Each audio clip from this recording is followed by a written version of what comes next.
ದಕ್ಷಿಣ ಅಯೋಧ್ಯ ದೇಗುಲ ನಿರ್ಮಾಣಕ್ಕೆ ವಿಘ್ನ ಎದುರಾಗಿದೆ. ದೇಗುಲ ನಿರ್ಮಾಣಕ್ಕೆ ದಲಿತ ಸಂಘರ್ಷ ಸಮಿತಿ ವಿರೋಧವನ್ನು ವ್ಯಕ್ತಪಡಿಸ್ತಾ ಇದೆ. ರಾಮಲಲ್ಲಾ ಮೂರ್ತಿಯ ಶಿಲೆ ಸಿಕ್ಕ ಸ್ಥಳದಲ್ಲಿ ಗಲಾಟೆ ಬೇರೆ. ಮೈಸೂರು ತಾಲೂಕಿನ ಗುಚ್ಚೇಗೌಡನಪುರದಲ್ಲಿ ನಡೆದಿರುವ ಗಲಾಟೆ. ಪೂಜಾ ಕೈಂಕರ್ಯಕ್ಕೆ ದಲಿತ ಸಂಘರ್ಷ ಸಮಿತಿ ಮುಖಂಡರು ಅಡ್ಡಿ ಮಾಡಿದ್ದಾರೆ. ದೇವಸ್ಥಾನದ ಸ್ಥಳದಲ್ಲಿ ಅಂಬೇಡ್ಕರ್ ಪ್ರತಿಮೆ ಇಡೋದಕ್ಕೆ ಪಟ್ಟು ಹಿಡಿದಿದ್ದಾರೆ. ದೇಗುಲ ನಿರ್ಮಾಣಕ್ಕೆ ಚಾಲನೆ ನೀಡಬೇಕಾಗಿದ್ದ ಪೇಜಾವರ ಶ್ರೀಗಳು ಈ ಸಂದರ್ಭದಲ್ಲಿ ಈ ರೀತಿ ಗಲಾಟೆ ಆಗಿರೋದು. ಅಂಬೇಡ್ಕರ್ ಹಾಡನ್ನ ಹಾಡುವ ಮೂಲಕ ಪ್ರತಿಭಟನೆ ನಡೆದಿದೆ. ಕಲ್ಲು ಸಿಕ್ಕ ಪಕ್ಕದ ಜಮೀನಿನಲ್ಲಿ ನಿಂತು ಪ್ರತಿಭಟನೆ ಮಾಡಿರೋದು. ದೇವಸ್ಥಾನ ನಿರ್ಮಾಣ ಮಾಡಿ ಮೌಢ್ಯ ಬಿತ್ತಬೇಡಿ, ನಳಂದ ವಿಶ್ವವಿದ್ಯಾಲಯದ ಮಾಡ್ತೀವಿ ಅಂತ ಪ್ರತಿಭಟನೆ ಮಾಡಿದ್ದು. ಮಾಜಿ ಮೇಯರ್ ಪುರುಷೋತ್ತಮ್ ನೇತೃತ್ವದಲ್ಲಿ ಹೋರಾಟ ನಡೆದಿದೆ. ಅಯೋಧ್ಯೆಯಲ್ಲಿ ರಾಮ ಮಂದಿರ ನಿರ್ಮಾಣ ಆಗಿ ರಾಮಲಲ್ಲಾ ಪ್ರತಿಷ್ಠಾಪನೆಯಾಗಿದ್ದು, ಆ ರಾಮಲಲ್ಲಾ ಪ್ರತಿಷ್ಠಾಪನೆ ಆದಂತಹ ಆ ಮೂರ್ತಿ ಸಿಕ್ಕಂತಹ ಶಿಲೆಯ ಜಾಗದಲ್ಲಿ ಒಂದು ದೇವಸ್ಥಾನ ನಿರ್ಮಾಣ ಮಾಡೋದಕ್ಕೆ ಎಲ್ಲರೂ ಅಲ್ಲಿ ಸೇರಿದ್ದಾರೆ. ಪೂಜಾ ಕೈಂಕರ್ಯಗಳು ನೆರವೇರ್ತಾ ಇದೆ. ಈ ಸಂದರ್ಭದಲ್ಲಿ ದಲಿತ ಸಂಘರ್ಷ ಸಮಿತಿಯವರು ಬಂದು ಪೂಜೆಗೆ ಅಡ್ಡಿಪಡಿಸಿದ್ದಾರೆ ಅನ್ನುವಂಥ ಆರೋಪ ಕೇಳಿ ಬರ್ತಾ ಇದೆ. ಈ ಬಗ್ಗೆ ಇನ್ನಷ್ಟು ಮಾಹಿತಿಯನ್ನ ನೀಡ್ತಾರೆ ನಮ್ಮ ಮೈಸೂರು ಪ್ರತಿನಿಧಿ ವಿನೋದ್. ಈಗ ನೇರ ಸಂಪರ್ಕದಲ್ಲಿ ಜಾಯಿನ್ ಆಗ್ತಾ ಇದ್ದಾರೆ. ವಿನೋದ್, ಈ ದಲಿತ ಸಂಘರ್ಷ ಸಮಿತಿಯವರ ಅಡ್ಡಿ ಯಾವ ವಿಚಾರಕ್ಕೆ?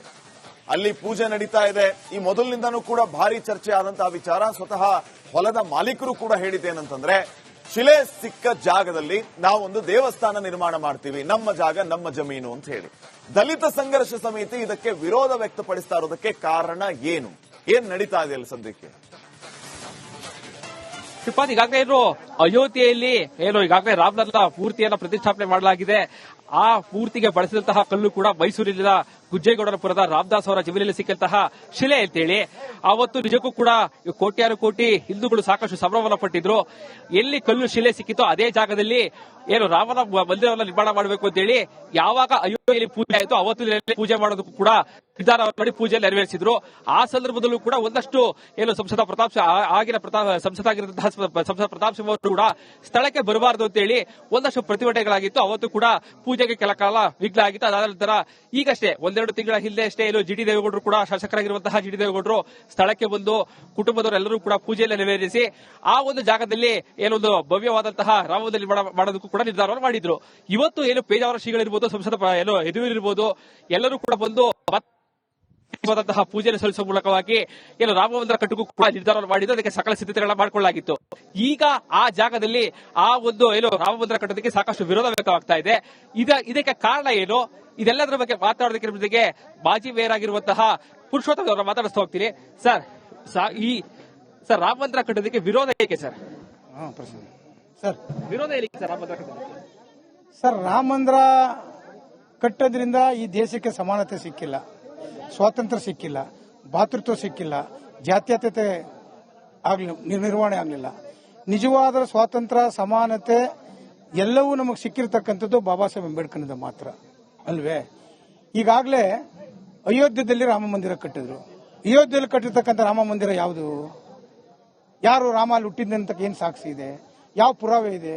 ನೀವು ರಾಮ ಮಂದಿರವನ್ನ ನೀವು ಕಟ್ಟಬೇಕು ಅಂತಾಗ ನೀವು ಹಳ್ಳ ಹೊಡೆದಂತ ಸಂದರ್ಭದಲ್ಲಿ ಏನ್ ಸಿಕ್ತು ನಿಮಗೆ? ನಿಮ್ಮ ಮಾಧ್ಯಮ, ಪತ್ರಿಕಾ ಮಾಧ್ಯಮ, ಪ್ರಿಂಟ್ ಮಾಧ್ಯಮ, ಎಲೆಕ್ಟ್ರಿಕ್ ಮಾಧ್ಯಮ ಇವೆಲ್ಲವೂ ಕೂಡ ಪ್ರಚಾರ ಮಾಡ್ತಾ ಒಂದು ದಿನಕ್ಕೆ ಇಲ್ಲಿ ಬುದ್ಧನ ಶಿಲಾಶಾಸನಗಳು ಸಿಕ್ಕಿದೆ ಅಂತಕ್ಕಂಥದನ್ನ. ಅಲ್ಲಿ ಇದ್ದಂತ ಬುದ್ಧ ವಿಹಾರನ್ನ ಕೆಡವಿ ನೀವು ಮೌಢ್ಯ ಇರತಕ್ಕಂತ, ಕಂದಾಚಾರ ಇರತಕ್ಕಂತ, ಸುಳ್ಳಿರ್ತಕ್ಕಂತ ರಾಮ ಮಂದಿರವನ್ನ ಅಲ್ಲಿ ಕಟ್ಟಿದ್ರಿ ದಕ್ಷಿಣ ಭಾರತ. ನಿಮ್ಮ ವಾದ ಅಲ್ಲಿ ಮೌಢ್ಯ ಇತ್ತು, ಕಂದಾಚಾರ ಇತ್ತು ಅಂತೇಳಿ. ಆದ್ರೆ ಕೋಟ್ಯಾನು ಕೋಟಿ ಹಿಂದೂಗಳು ಮಾತ್ರ ಅಯೋಧ್ಯೆಯಲ್ಲಿ ರಾಮ ಮಂದಿರ ಕಟ್ಟಬೇಕು ಅಂತೇಳಿ ಸಾಕಷ್ಟು ಕನಸಾಗಿತ್ತು. ಆ ಕನಸೆಲ್ಲ ಈಗ ಈಡೇರಲಾಗಿದೆ. ಅಲ್ಲಿ ರಾಮ ಮಂದಿರ ನಿರ್ಮಾಣ ಆಗಿದೆ. ಅದಕ್ಕೆ ಸಿಕ್ಕಂತ ಕಲ್ಲು ಕೂಡ ಮೈಸೂರಿಂದ ಹೋಗಿದಂತ ಕಲ್ಲು. ಸೊ ಹೀಗಾಗಿ ಆ ಜಾಗದಲ್ಲಿ ಕಟ್ಟೋದಕ್ಕೆ ಏನ್ ಸಮಸ್ಯೆ ಆಗ್ತಾ ಇದೆ ಅಂತ ಒಂದ್ ನಿಮಿಷ ದಯಮಾಡಿ ಒಂದು ಅರ್ಥ ಮಾಡ್ಕೊಳ್ಳಿ.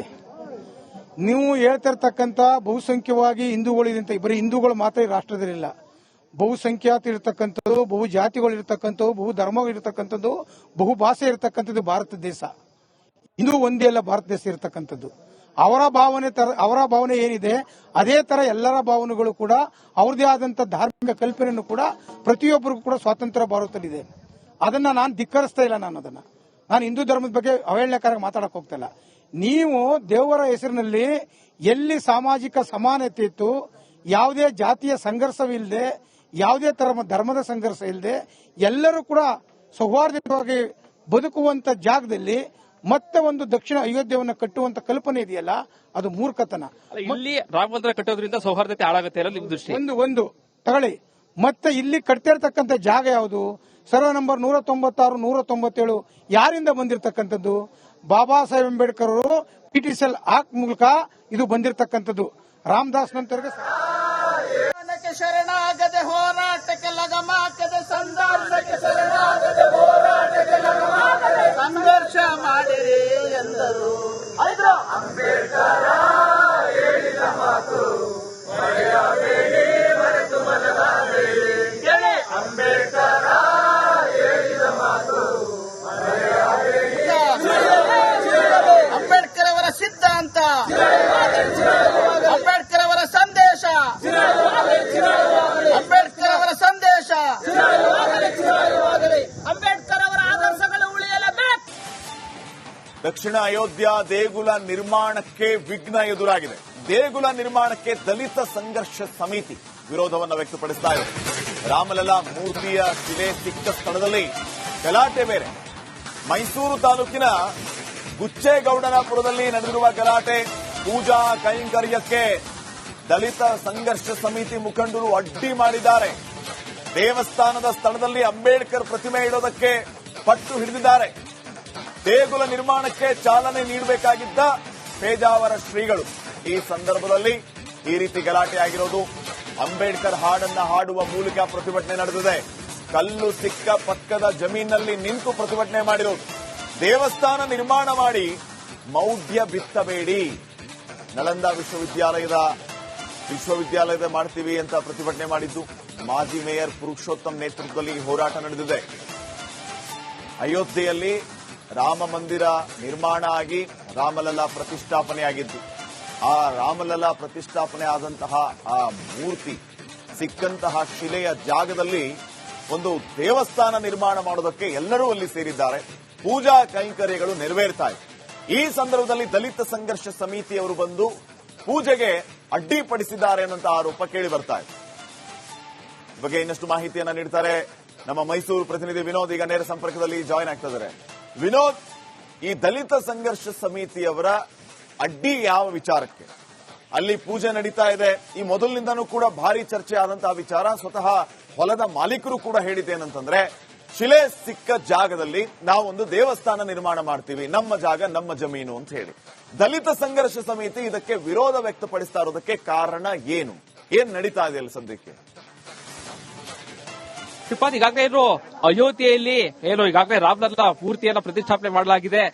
ಆ ಮೂರ್ತಿಗೆ ಬಳಸಿದಂತಹ ಕಲ್ಲು ಕೂಡ ಮೈಸೂರಿನ ಗುಜ್ಜೇಗೌಡನಪುರದ ರಾಮದಾಸ್ ಅವರ ಜಮೀನಲ್ಲಿ ಸಿಕ್ಕಂತಹ ಶಿಲೆ ಅಂತೇಳಿ ಅವತ್ತು ನಿಜಕ್ಕೂ ಕೂಡ ಕೋಟ್ಯಾನು ಕೋಟಿ ಹಿಂದೂಗಳು ಸಾಕಷ್ಟು ಸಂಭ್ರಮವನ್ನು ಪಟ್ಟಿದ್ರು.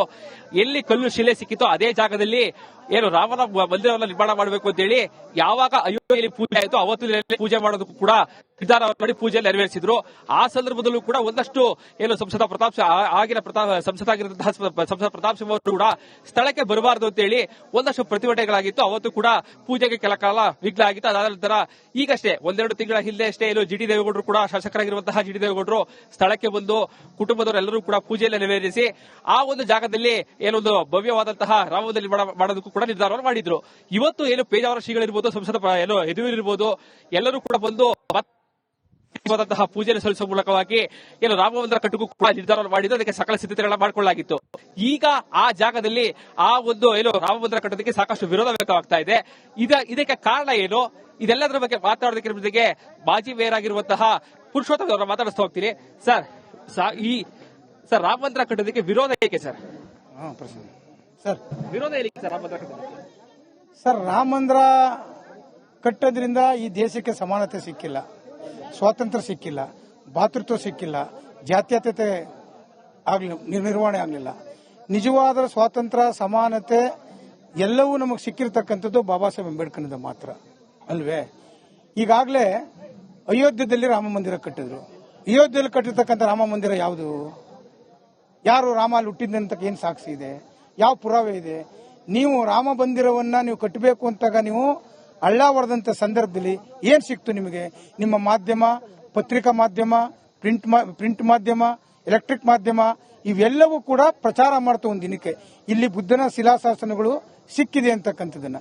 ಅಲ್ಲಿ ಇದ್ದಂತ ಬುದ್ಧ ವಿಹಾರನ್ನ ಕೆಡವಿ ನೀವು ಮೌಢ್ಯ ಇರತಕ್ಕಂತ, ಕಂದಾಚಾರ ಇರತಕ್ಕಂತ, ಸುಳ್ಳಿರ್ತಕ್ಕಂತ ರಾಮ ಮಂದಿರವನ್ನ ಅಲ್ಲಿ ಕಟ್ಟಿದ್ರಿ ದಕ್ಷಿಣ ಭಾರತ. ನಿಮ್ಮ ವಾದ ಅಲ್ಲಿ ಮೌಢ್ಯ ಇತ್ತು, ಕಂದಾಚಾರ ಇತ್ತು ಅಂತೇಳಿ. ಆದ್ರೆ ಕೋಟ್ಯಾನು ಕೋಟಿ ಹಿಂದೂಗಳು ಮಾತ್ರ ಅಯೋಧ್ಯೆಯಲ್ಲಿ ರಾಮ ಮಂದಿರ ಕಟ್ಟಬೇಕು ಅಂತೇಳಿ ಸಾಕಷ್ಟು ಕನಸಾಗಿತ್ತು. ಆ ಕನಸಲ್ಲ ಈಗ ಈಡೇರಲಾಗಿದೆ. ಅಲ್ಲಿ ರಾಮ ಮಂದಿರ ನಿರ್ಮಾಣ ಆಗಿದೆ. ಅದಕ್ಕೆ ಸಿಕ್ಕಂತ ಕಲ್ಲು ಕೂಡ ಮೈಸೂರಿಂದ ಹೋಗಿದಂತ ಕಲ್ಲು. ಸೊ ಹೀಗಾಗಿ ಆ ಜಾಗದಲ್ಲಿ ಕಟ್ಟೋದಕ್ಕೆ ಏನ್ ಸಮಸ್ಯೆ ಆಗ್ತಾ ಇದೆ ಅಂತ ಒಂದ್ ನಿಮಿಷ ದಯಮಾಡಿ ಒಂದು ಅರ್ಥ ಮಾಡ್ಕೊಳ್ಳಿ. ನೀವು ಹೇಳ್ತಿರ್ತಕ್ಕಂಥ ಬಹುಸಂಖ್ಯವಾಗಿ ಹಿಂದೂಗಳಿದೆ ಅಂತ, ಬರೀ ಹಿಂದೂಗಳು ಮಾತ್ರ ಈ ರಾಷ್ಟ್ರದಲ್ಲಿಲ್ಲ. ಬಹುಸಂಖ್ಯಾತ ಇರತಕ್ಕಂಥದ್ದು, ಬಹು ಜಾತಿಗಳು ಇರತಕ್ಕಂಥದ್ದು, ಬಹು ಧರ್ಮಗಳು ಇರತಕ್ಕಂಥದ್ದು, ಬಹು ಭಾಷೆ ಇರತಕ್ಕಂಥದ್ದು ಭಾರತ ದೇಶ. ಹಿಂದೂ ಒಂದೇ ಅಲ್ಲ ಭಾರತ ದೇಶ ಇರತಕ್ಕಂಥದ್ದು. ಅವರ ಭಾವನೆ ಏನಿದೆ ಅದೇ ತರ ಎಲ್ಲರ ಭಾವನೆಗಳು ಕೂಡ ಅವ್ರದೇ ಆದಂತ ಧಾರ್ಮಿಕ ಕಲ್ಪನೆಯನ್ನು ಕೂಡ ಪ್ರತಿಯೊಬ್ಬರಿಗೂ ಕೂಡ ಸ್ವಾತಂತ್ರ್ಯ ಭಾರತದಲ್ಲಿದೆ. ಅದನ್ನ ನಾನು ಧಿಕ್ಕರಿಸ್ತಾ ಇಲ್ಲ. ನಾನು ಹಿಂದೂ ಧರ್ಮದ ಬಗ್ಗೆ ಅವಹೇಳನಕಾರವಾಗಿ ಮಾತಾಡಕ್ ಹೋಗ್ತಾ ಇಲ್ಲ. ನೀವು ದೇವರ ಹೆಸರಿನಲ್ಲಿ ಎಲ್ಲಿ ಸಾಮಾಜಿಕ ಸಮಾನತೆ ಇತ್ತು, ಯಾವುದೇ ಜಾತಿಯ ಸಂಘರ್ಷವಿಲ್ಲದೆ, ಯಾವುದೇ ಧರ್ಮದ ಸಂಘರ್ಷ ಇಲ್ಲದೆ ಎಲ್ಲರೂ ಕೂಡ ಸೌಹಾರ್ದಯುತವಾಗಿ ಬದುಕುವಂತ ಜಾಗದಲ್ಲಿ ಮತ್ತೆ ಒಂದು ದಕ್ಷಿಣ ಅಯೋಧ್ಯೆಯನ್ನು ಕಟ್ಟುವಂತ ಕಲ್ಪನೆ ಇದೆಯಲ್ಲ, ಅದು ಮೂರ್ಖತನ. ಇಲ್ಲಿ ರಾಮ ಮಂದಿರ ಕಟ್ಟೋದ್ರಿಂದ ಸೌಹಾರ್ದತೆ ಹಾಳಾಗುತ್ತೆ ಅನ್ನೋದು ನಿಮ್ಮ ದೃಷ್ಟಿ. ಒಂದು ತಗೊಳ್ಳಿ. ಮತ್ತೆ ಇಲ್ಲಿ ಕಟ್ತಿರ್ತಕ್ಕಂಥ ಜಾಗ ಯಾವುದು? ಸರ್ವೆ ನಂಬರ್ 196, 197 ಯಾರಿಂದ ಬಂದಿರತಕ್ಕಂಥದ್ದು? ಬಾಬಾ ಸಾಹೇಬ್ ಅಂಬೇಡ್ಕರ್ ಅವರು ಪಿಟಿಷನ್ ಆಕ್ಟ್ ಮೂಲಕ ಇದು ಬಂದಿರತಕ್ಕಂಥದ್ದು. ರಾಮದಾಸ್ ನಂತರ ಶರಣಾಗದೆ ಹೋರಾಟಕ್ಕೆ ಲಗಮಾಕದೆ, ಸಂಘರ್ಷಕ್ಕೆ ಶರಣಾಗದೆ ಹೋರಾಟಕ್ಕೆ ಲಗಮಾಕದೆ, ಸಂಘರ್ಷ ಮಾಡಿರಿ ಎಂದರು. ಅಂಬೇಡ್ಕರ ಹೇಳಿದ ಮಾತು ಮರೆಯಬೇಡಿ, ಮರೆತು ಮನದಾಗಬೇಡಿ. ಅಂಬೇಡ್ಕರ ಹೇಳಿದ ಮಾತು ಮರೆಯಬೇಡಿ. ಅಂಬೇಡ್ಕರ್ ಅವರ ಸಿದ್ಧಾಂತ